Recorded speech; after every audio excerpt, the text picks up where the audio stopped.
Hello and welcome to livealittlehigher.com.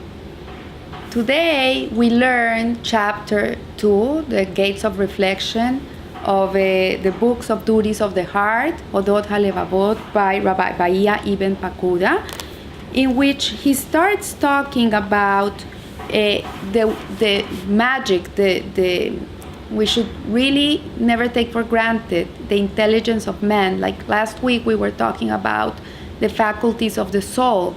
And today he comes to talk about the advantages of our hands, that we can write between the connection of the brain and the hands, of the thought process and the hands, and that we have that advantage, and that's the advantage that only human beings possess, because animals haven't written books. I have never seen a book written by an animal, but we see that human beings have the capacity to put their thoughts into paper, into words, and that we have the capacity to create languages and alphabets and be able to write everything down.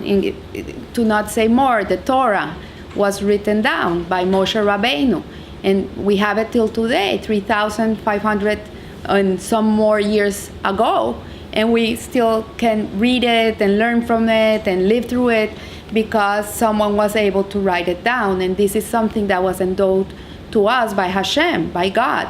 So all this train of thought of Rabbi Pakuda, what he's doing is he's bringing us to really contemplate on the greatness of God and his creation. And when we are more aware of our faculties, our strengths, of our tools that God gave us into this world, we realize that we're a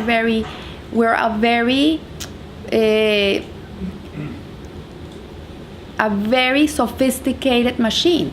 Human beings are a very sophisticated machine, and they cannot have been made just because.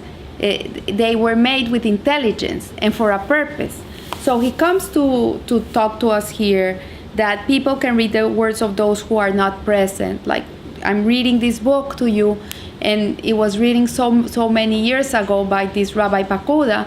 If it wasn't that he put it into writing, I would not be able to teach it to you today, hundreds of years later. And in this way, we can maintain contact with people from the past that brought us all these teachings, and we're still learning from them because they put it into writing.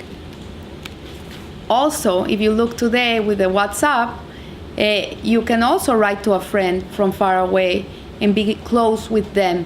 Like I always say, WhatsApp puts people who are far away together, and the ones that are together, it takes them apart.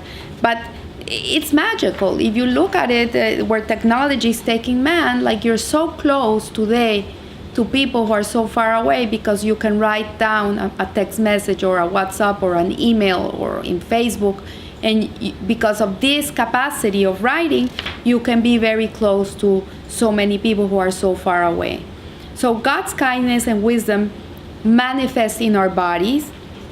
And among the things that complete the benefits bestowed on man is that he has been provided with hands and fingers with which he can draw, write, embroider, kindle fire, eat with a fork and a knife, perform other works and skilled labor which are beyond the capacity of any other living creature. If you look at the hands or paws of our furry friends, you will see they can't do what we do with our hands. Maybe the monkey is the most similar to us, but nevertheless, they cannot grab a pencil and write something down, or kindle a fire, or eat with a fork and a knife, or they can't do these things.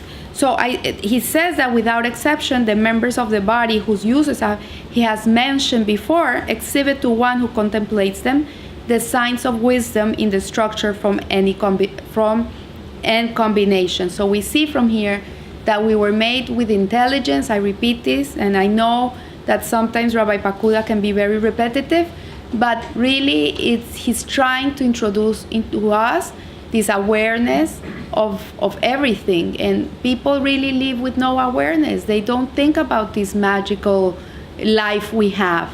They're always complaining. They're always looking at what's wrong instead of looking at what's right. And when we concentrate ourselves in this way of creation, then we will be living in a very different way. So he also talks about a Greek physician, surgeon, and philosopher who lived in the times of the Roman Empire in the year 129 till the year 210 AD.